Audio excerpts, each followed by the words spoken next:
Magandang hapon sa inyo, Moto Arc here. So sa video ito, pag-usapan lang po natin kung paano natin ire-repair yung pagbubbles or paglobo ng ating mga vinyl wrap sa ating mga fairings. At pag-usapan na rin po natin kung worth it po ba or masyado po bang maintaining yung pagbibinyl wrap sa ating mga motor, katulad nito ni Scarlett na halos 1 year na pong naka-vinyl wrap.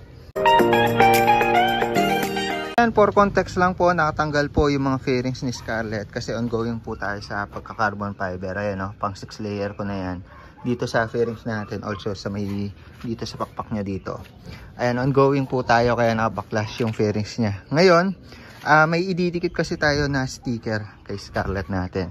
Decals guys, ayan, para sa fairings niya sa harap, sa gilid, pati dito. Ngayon, syempre, bago tayo magdikit ng decals, kailangan maayos po yung kondisyon ng fairings po natin.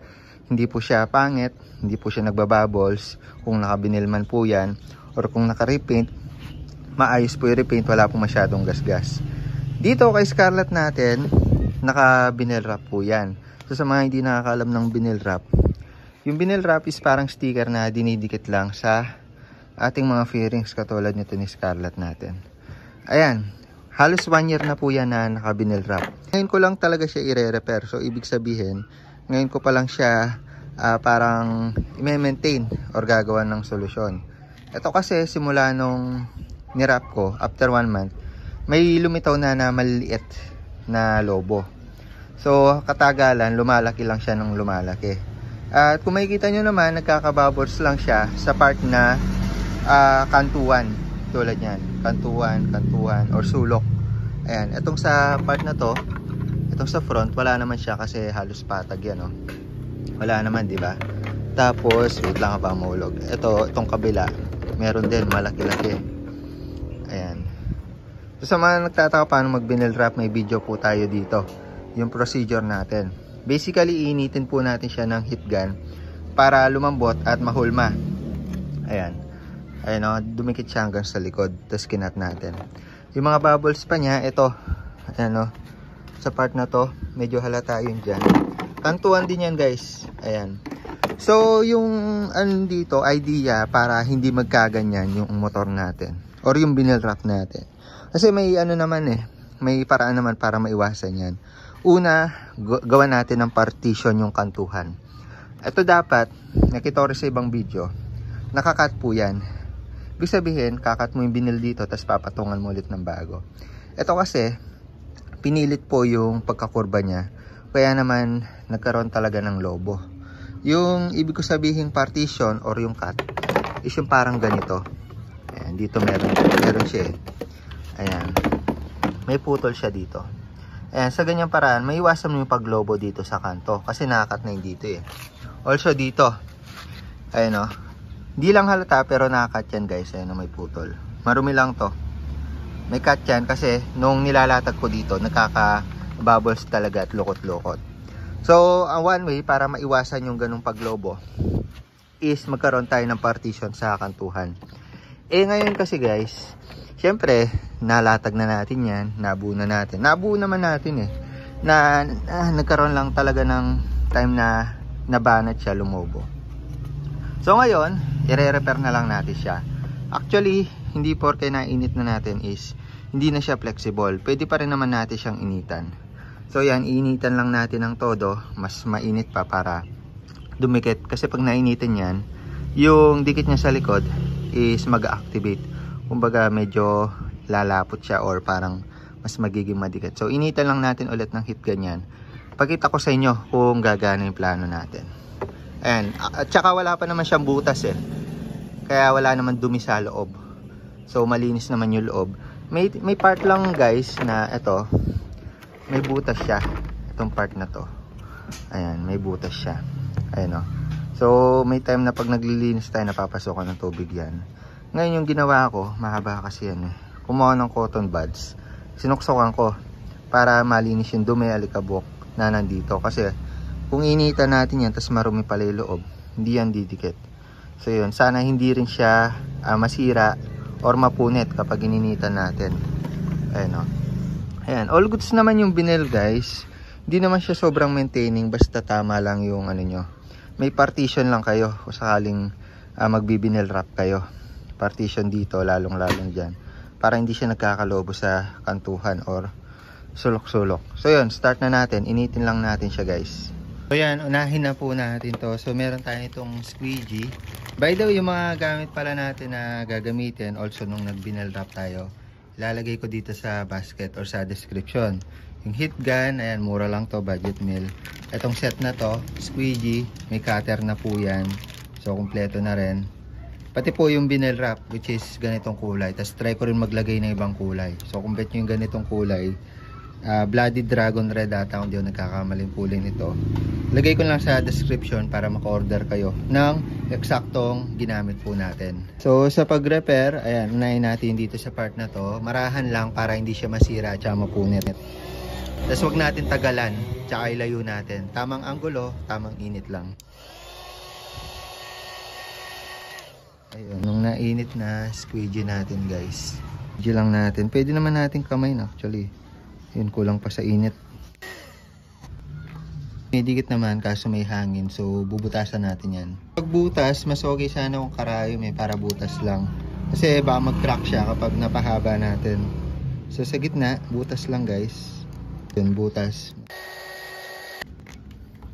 Ayun na, dumikit na.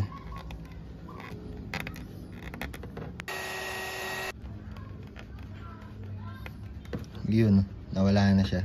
Sa part na to, okay na ako dito. Hayaan ko na yung maliliit na yan. Hindi talaga kaya. Hindi rin naman siya masyadong halata. Tsaka kahit pa paano, na-repair naman natin. Yan. Hindi naman natin mape-perfect 1-0 na tayo. Check natin mamaya kung lolobo ulit. Kasi kung lumobo ulit, ibig sabihin, walang kwenta yung pagre-repair natin. Babalik at babalik din. So, sunod natin yung dito. Maliit lang naman yan. Ngayon natin. Yun, may lobo. Kailangan talaga binubutasan. Kasi may hangin na na-build up sa loob Yun.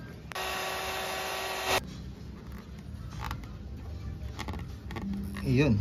Nawala. Itong mga lukot na to dati pa yan. Hinayaan ko na lang, di naman masyadong halata Sa paggawa nyo rin kung gaano kayo kapulido gumawa. Ako hindi pa ako sobrang pulido pero siguro sa next na gawa natin may iwasan na natin tong mga ganito. Pero so far mga 90% naman masabi kong okay siya. May part lang talaga na lukot. Ayan, okay na yung dito. Dito naman tayo. Ayan, medyo banat na to kung makikita nyo. Nag-iiba na yung kulay. So ingatan ko to na hindi masyadong mainitan. Butasan na natin agad ng konti. Yung butas natin tuldok lang guys. Yung para lumabas lang yung hangin. Hindi naman kailangan kasi mapupunit pag masyadong mahaba or malaki. Yun na nga ba ang sinasabi ko? 'Di ba? Kakasabi ko lang. Doon siya nabanat sa Pero okay lang. May binil pa naman ako doon. Kasi sobrang banat na rin naman siya kaya ganyan.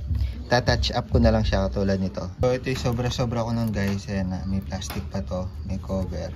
So yan na lang yung pang cover natin. Dito, ayan malinis na malinis pa. Siguro hulman ko na lang na medyo patulis.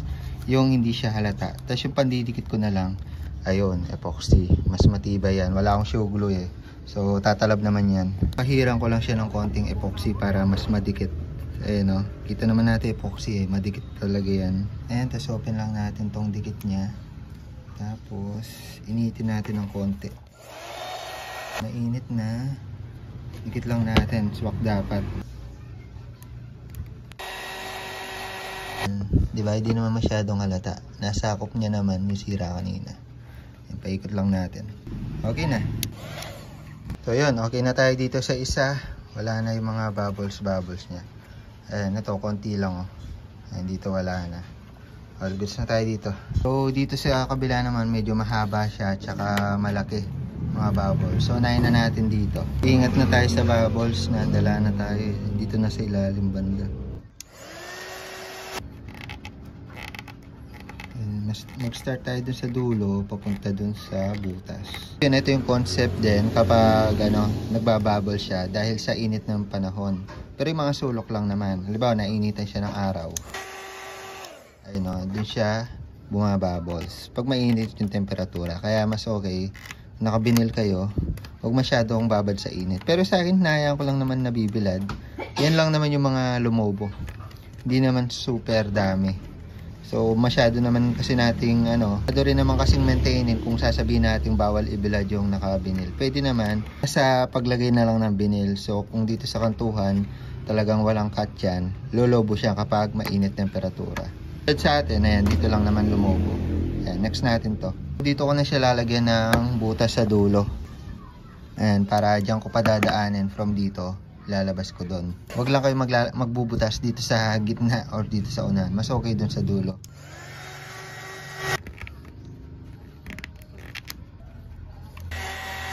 Yung banat na talaga dito naglalaban.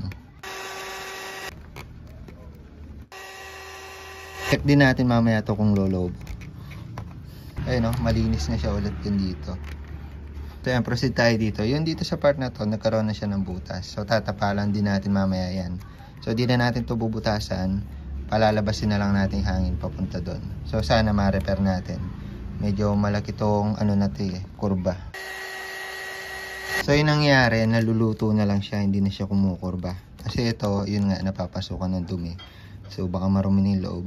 Balak ko, putulan ko na lang siya sa gitna. Di baling lagyan ko na lang siya ng pangtapal natin. Tsaka may dumi na napasukan na ng dumi. So pagka-heatgun po natin sa kanya at pagka-pisel is makapal po siya. So parang may dumi sa loob. So nag-decide na lang tayo na i-cut po yan, tanggalin. Kasi pangit naman po kung tutuloy pa natin. At yun, na-confirm natin na madumi loob, may mga likabok. So mahirap tanggalin yan pag nakalagay vinyl. So nilinis lang natin, tapos pinatuyo. Tapos, mag-cutouts lang tayo ng bagong vinyl para dyan. So, nag-cutouts muna ako ng sobra-sobra kasi kakat ko na lang mamaya. So, ininit ko yan. Sa ganyang paraan is, bago na po yung sa kantuan natin, hindi masyadong banat. So, ang cons lang yan, yung dugtungan natin is, ayun, medyo kita. Pero palagay ko, hindi naman siya sobrang halata, Kakulay naman niya. So, ganda na lang natin yung pagkakat dyan. So, ihulma na lang natin. Depende sa shape ng motor. So, yun, hinitgun ko ng maayos at pinisil, tapos doon na tayo nag-cut. So, nilagpas ko lang ng konti doon sa dating cut natin para naka-overlap siya or nakapatong. So, yan, maganda naman yung kinalabasan natin. So, pagkatapos, sinunod ko na yung nandito sa may ilalim ng upuan natin. So, dyan, medyo malaki-laki. So, binutas ko muna isa-isa. So, hindi naman nalata yung banda dyan, Hinayaan ko na lang yan actually. Pero, yun, repair na rin din natin to para maganda tignan. So, hinitgun natin. Pagka-hitgun, may mga part na may lukot-lukot. Pero, yun, hinayaan ko na lang din. Since baka soon, magpalit din tayo ng buong natin, vinyl. Yung kabila nito, guys, good siya. Ayan, dito na repair natin. Pero, yung kabila naman, okay, goods. So, depende na lang talaga sa pagkakagawa natin kung malinis siya, May paraan naman tayo para i-repair or ulitin na sa atin naman kung ano yung decision natin. So yan, pagkatapos po ng 2 hours natin, check natin kung lumobo po yung mga ginawa natin. So ito po sa part na to, hindi naman siya lumobo. Ayan yung ni-repair natin, natapalan natin. Yung dito, ayan, okay, goods naman, hindi naman po siya lumobo. Ibig sabihin, hindi naman po siya agad magbabubbles after mainitan or after ma-repair. So yan, pati dito guys, ayan, ito yung mahaba. Ayan, all goods. Hindi naman siya masyadong halata. Seamless naman yung dating kasi kakulay naman yung tinapal natin. Yung dito, okay, goods na rin. So far, na-repair naman po natin sila. So, may option naman po tayo kung sakaling gusto nating palitan sila ng another sticker or another vinyl. Katulad na lang nito. And papalitan ko siguro to. Hahatian ko dito para wala na yung mga bubbles. Katulad nito. Di tulad nito, super ganda ng pagkakapit. Ito kasi nakaputol, ito hindi. So yun, pwedeng i-repair natin at tapalan natin ulit, tanggalin natin yung luma, lagyan natin ng partition. So ayun, so marami tayong option para i-repair to. Pwede natin palitan ng buo, pwede natin initin ulit, or pwede natin lagyan ng partition katulad ng ginawa natin. Nasa inyo naman po yan, optional naman po yan. So yun lang muna para sa video na ito, update ko kayo sa mga after ng mga ilang months pa ng vinyl wrap po natin kay Scarlett natin. So far 1 year na siya, so tumagal naman. Tignan natin kung mas tatagal pa po yan. The more click, the more know, vinyl wrap repair sa ating mga motor. Bye bye.